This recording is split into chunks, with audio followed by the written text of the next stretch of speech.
नमस्कार दोस्तों। असहयोग आंदोलन 1920 से 1922 भारत के स्वतंत्रता संग्राम में असहयोग आंदोलन एक बहुत बड़ा मोड़ था। यह आंदोलन महात्मा गांधी के नेतृत्व में हुआ और इसका उद्देश्य था अंग्रेजी शासन से सहयोग करना बंद कर देना। तो इसका पृष्ठभूमि है जलियांवाला बाग हत्याकांड 1919। अमृतसर में निर्दोष जनता पर जनरल डायर द्वारा गोलियां चलवाई गई, जिससे सैकड़ों लोग मारे गए।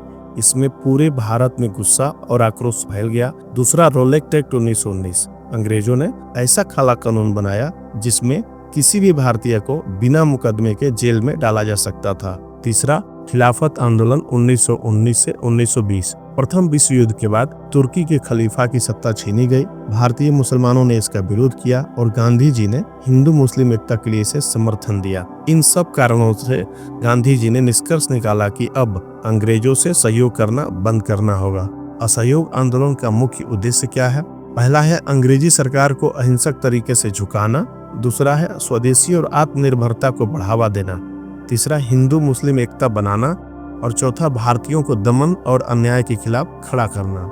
इसमें क्या क्या कार्यक्रम हुए? पहला, सरकारी पदों और उपाधियों का त्याग। बहुत से भारतीय अधिकारियों, वकीलों और विद्वानों ने सरकारी पद, नौकरी और उपाधियां छोड़ दी। दूसरा, स्कूल कॉलेज बहिष्कार। विद्यार्थियों ने सरकारी शिक्षा संस्थानों का बहिष्कार कर राष्ट्रीय विद्यालयों और कॉलेजों की स्थापना की। तीसरा, विदेशी वस्त्रों का बहिष्कार। विदेशी कपड़े जलाए गए, खादी तथा स्वदेशी वस्तुओं को अपनाया गया। चौथा, वकीलों ने अदालतों का बहिष्कार किया। कई प्रसिद्ध वकील जैसे मोतीलाल नेहरू, चित्तरंजन दास, राजेंद्र प्रसाद ने अदालतों का बहिष्कार किया। पांचवा, जन आंदोलन का प्रयास। गांव-गांव तक आंदोलन फैला। जनता ने टैक्स देने से इनकार किया और शराब की दुकानों का बहिष्कार किया गया। अब आंदोलन का असर क्या हुआ? भारत के कोने कोने तक स्वतंत्रता का संदेश पहुंच गया। पहली बार इतना व्यापक जन आंदोलन हुआ जिसमें करोड़ों लोग शामिल हुए। अंग्रेजी शासन की नींव हिल गई। आंदोलन की समाप्ति कैसे हुई?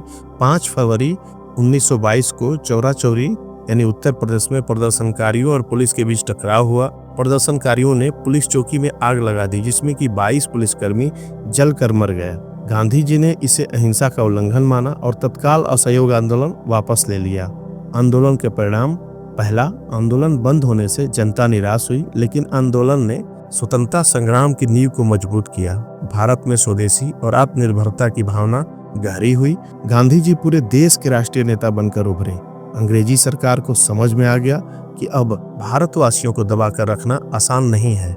असहयोग आंदोलन ने भारतीय स्वतंत्रता संग्राम को नई दिशा दी। यह पहला अवसर था जब लाखों सामान्य भारतीय जनता ने संगठित होकर अंग्रेजों के खिलाफ आवाज उठाई। हालांकि यह आंदोलन बीच में ही रोकना पड़ा, लेकिन इसने आने वाले आंदोलनों जैसे सविनय अवज्ञा आंदोलन 1930 और भारत छोड़ो आंदोलन 1942 की नींव यहीं से रखी गई। धन्यवाद।